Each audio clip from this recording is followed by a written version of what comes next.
Hello, everybody. My name is Rachel Weaver. I am on faculty at Lighthouse Writers Workshop as well as on staff. I have asked Jenny Shank here, who is also on faculty at Lighthouse, if she would do some virtual book reviews for us as part of our community, our virtual community engagement. These will be posted every Wednesday to our Lighthouse YouTube channel. Jenny has been reviewing books for 22 years. Her book reviews have appeared in the High Country News, the Dallas Morning News, Rocky Mountain News, the LA Times, and the Minneapolis Star Tribune. Okay, Jenny, I am going to turn it over to you and let you introduce us to our next book. Okay, this week's book is called Godshot by Chelsea Bieker, and it's sparkly and gold. And this is the first book by Chelsea Bieker. Let's see, here she is.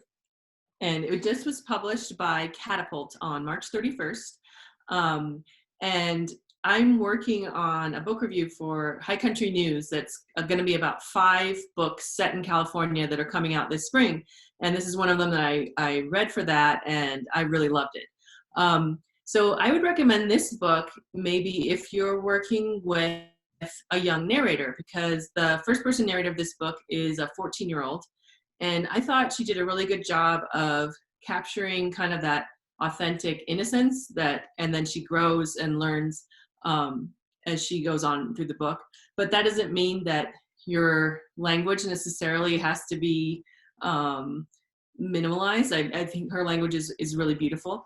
So this story is about the town of Peaches, California, which is going through a terrible drought. Chelsea Bieker is from California's Central Valley, and as Peaches is, I think, a fictional town, but it's somewhere near Fresno in the Central Valley. And they used to grow raisins there, but it's been under this drought for many years, and everything is dried up.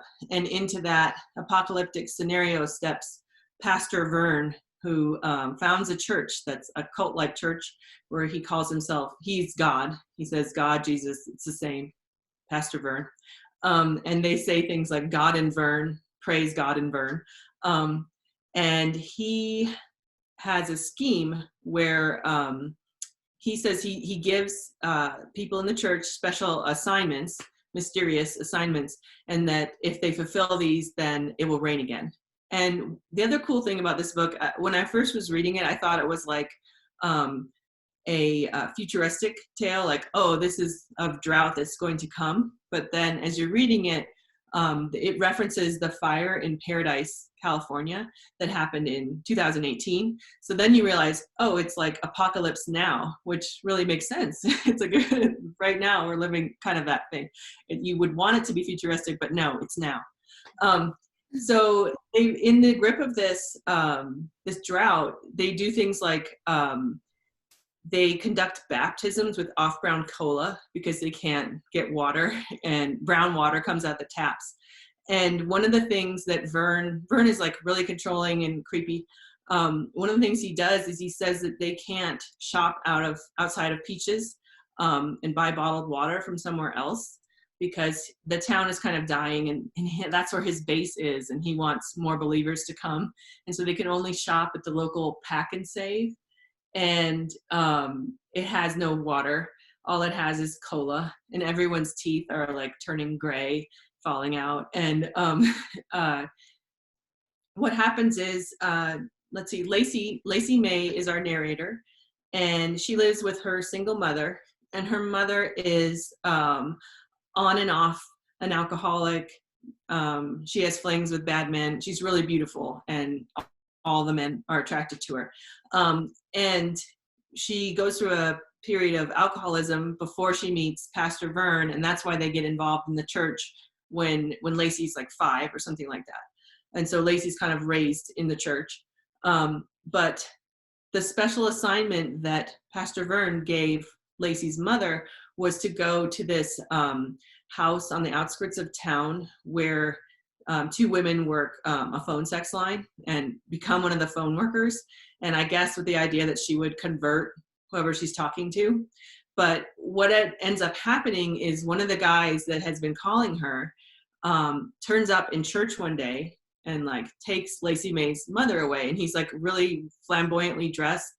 Lacey calls him the turquoise cowboy because that's how he's dressed. And he takes her away. And so Lacey's left without a mom. And she has to go live with her grandma. Meanwhile, creepy Pastor Vern is kind of, he wants it reported to him whenever the women of the church get their first blood, because he has creepy intentions. I don't want to give away too much about that, but Lacey's mom knows it's not a good idea to tell him, but Lacey's like so excited because she's so into the church at the beginning of the book that she wants to tell him. And then that leads to like terrible stuff happening. But even though there's a lot of terrible stuff in this book, I think it has like a lightness and a humor. So it's not going to be overwhelmingly heavy if you don't want to read anything overwhelmingly heavy. I wanted to read a little bit from the beginning to show you, because her language is really cool. Oh, and the other thing I want to mention is this glitter on the cover. When Pastor Vern makes a pronouncement or does a miracle, like glitter in the church rains down on them. And that's like his miracle signature. Okay, I'm going to read this part where everybody in the church is gathered in a field that's drought-stricken field. I thought we looked tough lined up like that, like soldiers. The hay-dead field, our battleground, that vast open plain of beige nothingness surrounding. I remembered what had once been here, a land so fertile you could throw the pit of a peach after eating the sweet flesh from it, and underfoot would sprout up an orchard. How we had walked lightly over the dirt, electric with the possibility of small seeds creating bounty, lettuces and kales shimmering opulent, where before there had been only earth. But now all was dry, and the steady stream of infidels we might recruit was dwindling. No one wanted to have the rodeo here anymore. No one wanted to hold an agriculture convention where there was no agriculture, and without new believers, how would we ever offer Pastor Vern's message to the world? How could anyone trust the faith of God's own chosen people if they could not restore their land? And so, as the book turns out, Pastor Vern asks Lacey to do something terrible that he's trying to produce miracles that he says will end the drought. And she goes along with it. But as she's going through it, she realizes she goes to the place where her mom works as a phone sex operator, and she meets the ladies there, and they're really cool. And she gets her perspective broadened by them, and she starts to change her mind about her role in all this. And it's just a really good book, Godshot by Chelsea Bieker. And go to an independent bookstore online and get it. Thank you, Jenny. That was fantastic. At the conclusion of this video, there will be a banner with a link to where you can find this book and all the others that Jenny reviews. Thanks, Jenny. See you next time.